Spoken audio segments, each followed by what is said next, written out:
தமிழக அரசு ஒத்துழைப்புடன் தனியார் நிறுவனம் நடத்தும் இருசக்கர 4 சக்கர வாகன ஸ்டண்ட் ஷோ தமிழகத்தில் முதல் முறையாக வரும் ஏப்ரல் 12ஆம் தேதி சென்னை தீவுத்திடல் மைதானத்தில் நடைபெறவுள்ளதாக அறிவிக்கப்பட்டுள்ளது.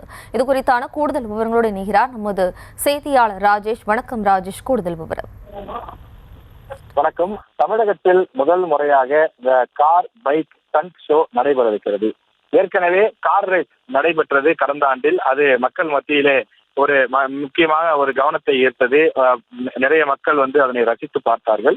இந்த நிலையிலே தமிழகத்தில் முதல் முறையாக இந்த பைக் ஸ்டண்ட் அதே போல கார் ஸ்டண்ட் போன்றவை நடத்துவதற்கு தமிழக அரசு ஒத்துழைப்புடன் தனியார் நிறுவனம் இதற்கு தேவையான ஏற்பாடுகளை செய்து வருகின்றது. வரக்கூடிய ஏப்ரல் 12ஆம் தேதி தீவுத்திடல் மைதானத்தில் அந்த கார் ரேஸ் எங்கு நடைபெற்றதோ அதே மைதானத்தில் தான் தீவுத்திடல் மைதானத்திலே நடைபெற இருக்கிறது. அமைச்சர் உதயநிதி ஸ்டாலின் அவர்கள் அதனை தொடங்கி வைக்க இருப்பதாக நமக்கு தகவல் கிடைத்திருக்கிறது. சுமார் 4000 பேர் அளவுக்கு அமர்ந்து பார்க்கக்கூடிய வகையில் பிரம்மாண்ட ஏற்பாடுகள் தற்போது நடைபெற்று வருகிறது. இதுவரை வெளிநாடுகளில் மட்டுமே அதிக அளவில் நடைபெறக்கூடிய இந்த கார் மற்றும் பைக் ஸ்டண்ட் ஷோ முதல் முறையாக தமிழ்நாட்டில், அதிலும் சென்னையிலே நடைபெறுவது பார்ப்பதற்கு ஏராளமான தமிழ்நாட்டு ரசிகர்கள் அதற்கு தயாராகி வருவதாகவும் அதற்கான விரிவான ஏற்பாடுகளும் நடைபெற்று வருகின்றது. இதற்கான விலை நிர்ணயமாக குறைந்தபட்சம் 1500 ரூபாயிலிருந்து 5000 ரூபாய் வரை டிக்கெட்டுகள் விலை நிர்ணயம் செய்யப்பட்டிருக்கிறது. ரெட்புல் மோட்டோ ஜாம் என்ற பெயரிலே இந்த நிகழ்ச்சி நடத்தப்படுகின்றது. அந்த குளிர்பான நிறுவனம் ரெட்புல் நிறுவனத்தினுடைய ஸ்பான்சர்ஷிப்லே தான் இந்த நிகழ்ச்சி நடத்தப்பட இருப்பதாகவும் தெரிவிக்கப்பட்டிருக்கின்றது.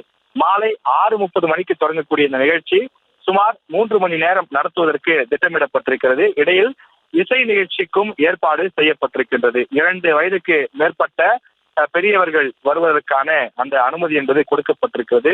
டிரிப்டிங், அதே போல ஸ்டண்ட் பைக்கிங், அதே போல FMX என்று சொல்லக்கூடிய அந்த நிகழ்ச்சி, அதே போல ஸ்டண்ட் கார்களை கொண்டும் இருசக்கர வாகனங்கள் பைக்குகளை கொண்டும் ஸ்டண்ட் செய்து பார்ப்போரை கவர்ந்தெடுக்கக்கூடிய வகையிலே பிரம்மாண்ட நிகழ்ச்சிக்கு ஏற்பாடு செய்யப்பட்டிருக்கிறது. குறிப்பாக விளையாட்டுத்துறை அமைச்சர் உதயநிதி ஸ்டாலின் அவர்கள் விளையாட்டுத்துறை அமைச்சராக பொறுப்பேற்றுக் கொண்ட பிறகு இது போன்று பல நிகழ்ச்சிகள், வித்தியாசமான முயற்சிகளுக்கு தமிழக அரசு சார்பில் ஏற்பாடுகள் நடைபெற்று வருகிறது.